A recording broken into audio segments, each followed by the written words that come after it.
Hello guys, try lang natin guys, no? Kasi madalas napapanood natin sa YouTube kung paano mag-restore ng headlight. Gaya nito, madilaw na. So ang problema nito, madilim. Kaya ako nagpalit ng headlight noong nakaraang araw kasi nga madilim na, halos wala na akong makita sa kalsada, lalo na pag may nakasalubong. Ngayon, try natin subukan kung mapapaputi natin tong headlight natin na luma. So ang gagamitin ko guys ay sandpaper na 600 grit. Tapos sandpaper na 800 grit plus sandpaper na 1000 grit at sandpaper na 2000 grit. Plus gagamit tayo ng rubbing compound. Ito po yung rubbing compound. Try lang po natin kung anong mangyayari sa gagawin natin. Gulay, daging gulay. Yan guys, sinong gusto ng gulay, PM nyo lang ako, pa-order, pa-deliver ko sa inyo. So start na tayo guys ha. 600.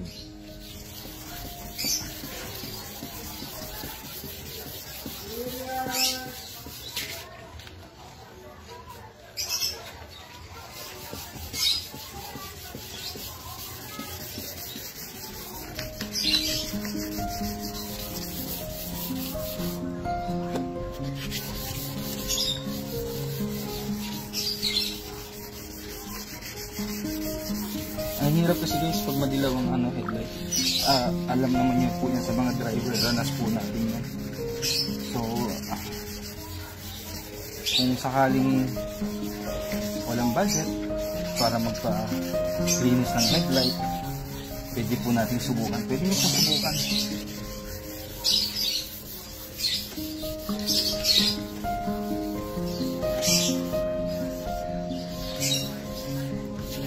Mas maganda rin kasi guys yung marami tayo natututunan o nalalaman para hindi na natin kailangan si Mr. Mekaniko.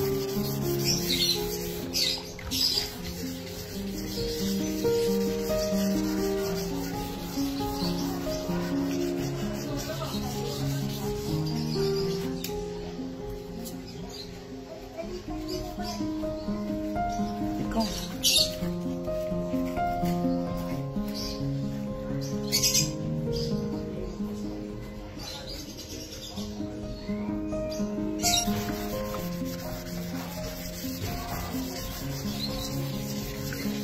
guys, masarap yung masarap sa pakiramdam yung marami tayong alam at pwede din natin i-share sa mga kakilala natin, lalo na yung may mga sariling sasakyan. Sa parang ito,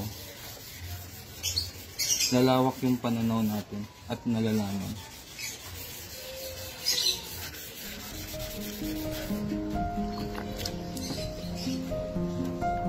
Guys, tapos na tayo sa 600.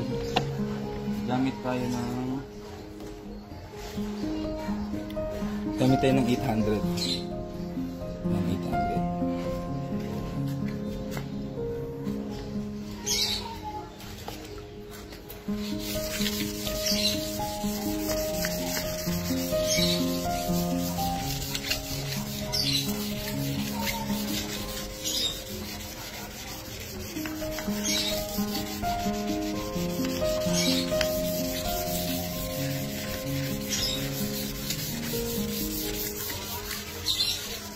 Time to time guys, lagyan nyo ng tubig para medyo dumula, so hindi kumapit yung liha.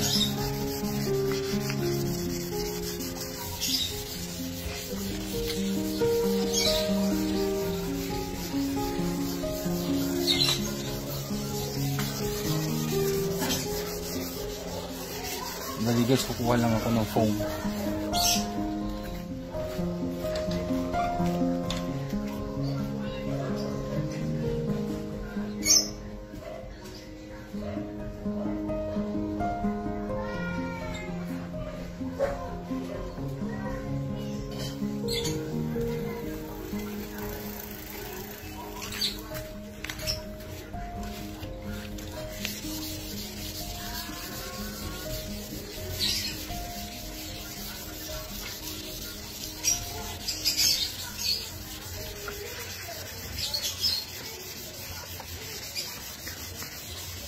Sinusubukan ko din guys yung single stroke lang.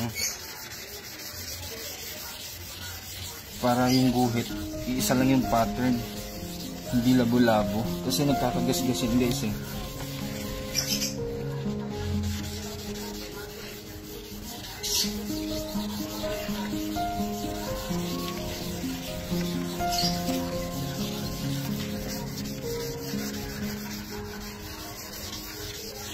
So yan.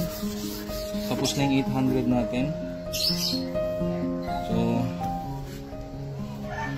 may pagbabago naman ang nangyayari. At tapos na sa 600, 800. Subukan natin yung 1,000.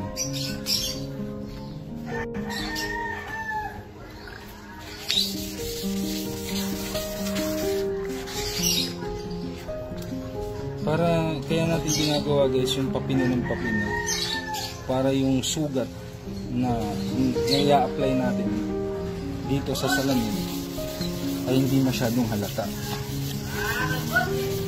Yan guys, may bakal. Sino gusto magbenta ng bakal? Ang hirap talaga mag-live guys. Lahat ng dadaan maririnig natin.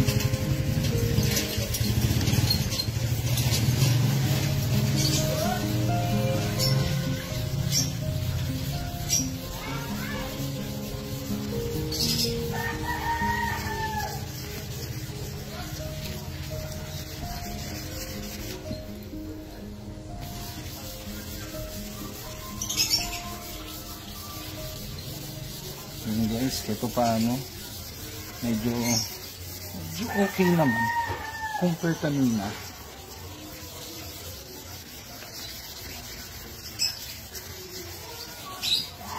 Sa mga napapanood ko sa video guys, o kahit sa detailing na nakikita ko, gumagamit sila ng 3,000 na liha. Kaso nung bumili ako sa paint center ng liha, walang available na 3,000. Pero kung sa Manila siguro ko dumiretso, pati 4,000 to 5,000 meron sila. Dito hindi, wala. Siguro bihira yung naghahanap, kaya hindi na rin sila nag-stocks.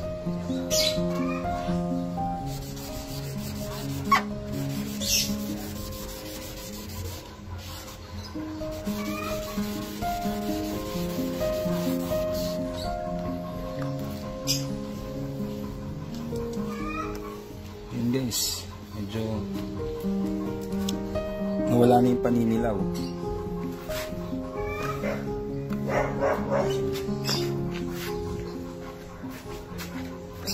Tapos na tayo sa 1,000 at dagdagan naman natin pa, baka kulang pa, no?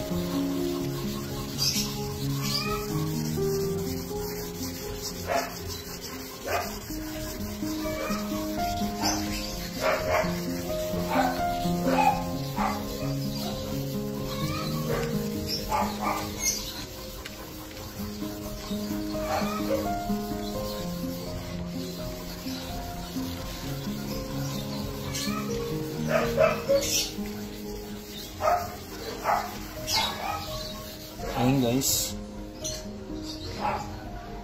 medyo wala na yung gas-gas na malalaki, pino na, so walang po kuli ng tubig.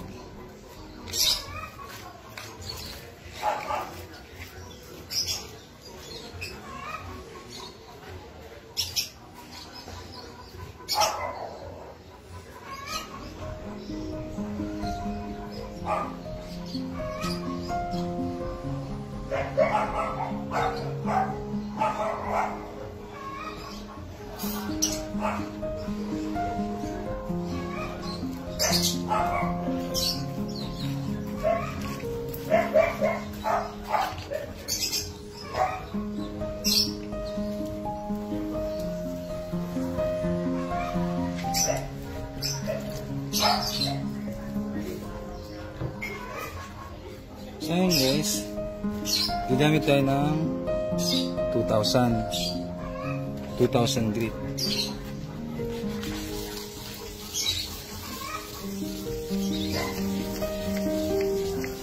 Itong 2,000 guys, halos wala nang talim guys, sobrang pino na.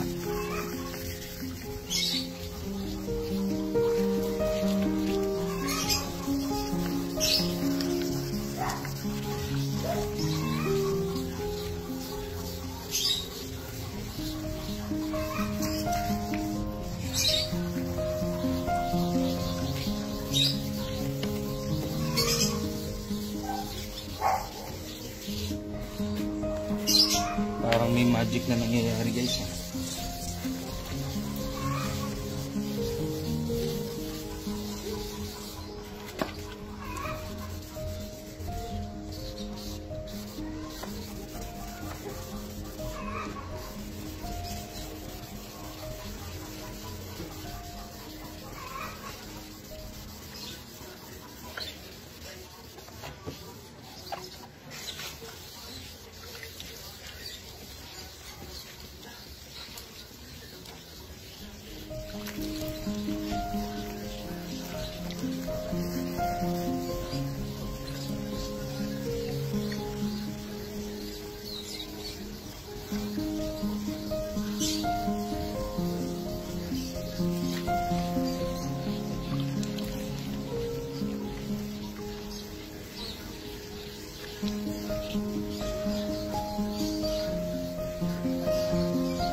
Medyo nakakangawit lang guys, pero gaya nga nasabi, pag walang tiyaga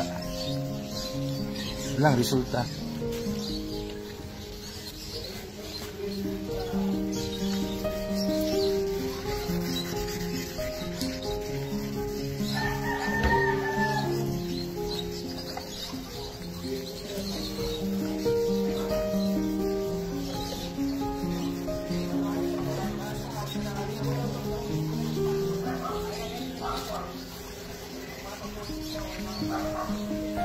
Mararamdaman nyo guys kung kayo na mismo gumagawa. Mararamdaman nyo guys kung magaspang pa yung nililihan nyo guys eh. Pag makinis na guys, halos wala ka nang maririnig na friction. Pag napansin, pag naramdaman nyo, naririnig nyo na parang may magaspang pa, sige tuloy nyo lang hanggang sa mawala yung gaspang.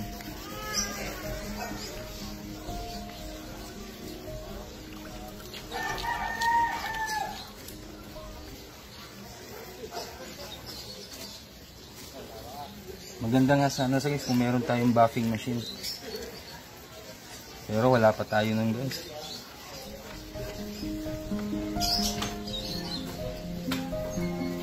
Kasi kung meron kayong sariling buffing machine, kahit sa mga pintura ninyo ng kaha ng sasakyan, pwede nyo rin gamitin. Mas mabilis. Sinicircle ko na yung stroke guys para tignan natin kung anong resulta kung pabilog.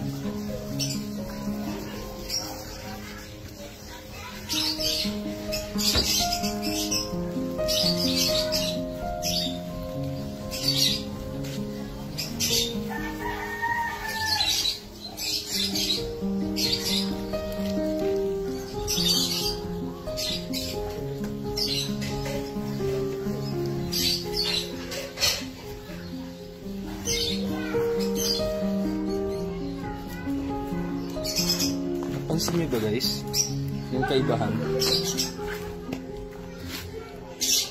Ito yung ngayon, ito yung kabilang part. Ayan po, madilaw. Pero itong kabila, maputi na guys oh. Ayan yun. Kikita nyo yung diferensya guys. Diba? May resulta. Ayan o, focus ko ng konti. Ayan o, yung paninilaw guys wala na. Mahamog lang. Pero meron pa tayong gagawin mamaya nyo guys. Ito yung kabilang side guys o. Madilaw. Ayan. Patuloy natin nyo guys.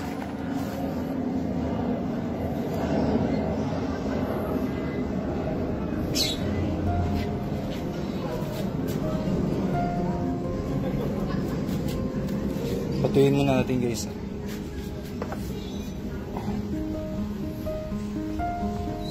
Ayan. Gawin natin guys. Lagyan natin ng rubbing compound. Ito yung rubbing compound guys. Medyo luma na. Kaya may mga lumot-lumot. Pero yung gamitin nyo guys, yung medyo maganda naman. Ito. May part pa namang magagamit. Ito guys ang senaryo. Itong pinakamabigat sa lahat guys. Kaya nga sabi ko mas maganda sana kung merong buffing machine. Kasi mas mabilis magkuskus kaysa sa mano-mano.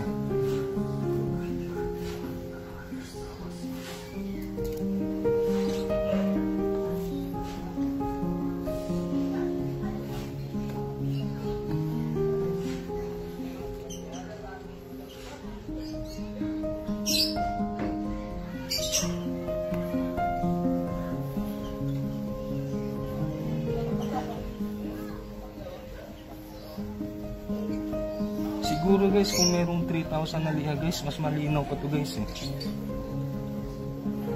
Mas mabilis magpaliwanag ng glass. Pero dahil wala nang available na 3,000, tsaga tayo dito sa 2,000.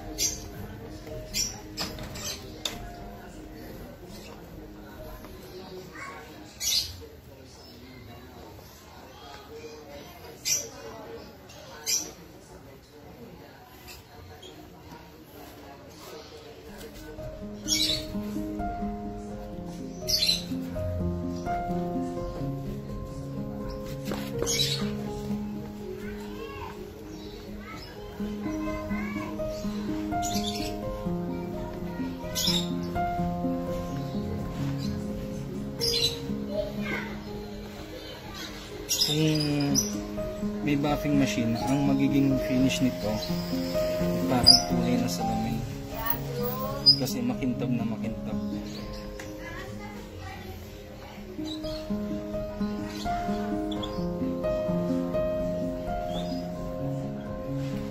Medyo nakakapagod lang guys, pero parang exercise din to, kaso braso lang ang gumagana.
Ayun na guys, ang laki ng pinagkaiba guys. Ayun o.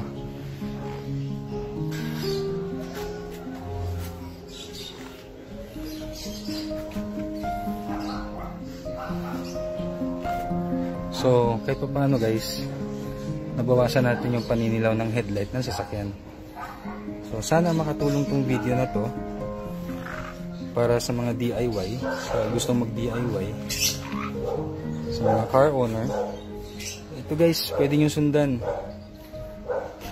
Maganda lang po kayo ng liha. 600 grit, 800 grit, 1000 grit, 2000 grit, kung meron pa po kayong mabibiling 3,000 grit, mas maganda. Tapos gamit na po kayo ng rubbing compound. Plus cotton o fiber. Microfiber maganda siguro. Kahit cotton maganda na rin po. So yun guys, papakita ko po sa inyo yung diferensya ha. Ito yung ngayon, maputi na. Yan, maputi na. Yan. Ito po yung kabilang side. Yan guys, halos hindi mo makita yung loob. Madilaw. So, isusunod ko mamaya yung kabila. Hindi ko napapakita sa video. Total, nakita nyo na rin naman po yung diferensya. Ayan po. Mas clear. Yun guys, maraming salamat guys. At sana makatulong. Shoutout kay Kuya Doms at kay Saram. Thank you for watching. Bye-bye po. Don't forget to follow po pala yung Facebook account ko. Paki-hit na rin po yung like and share. Maraming salamat po.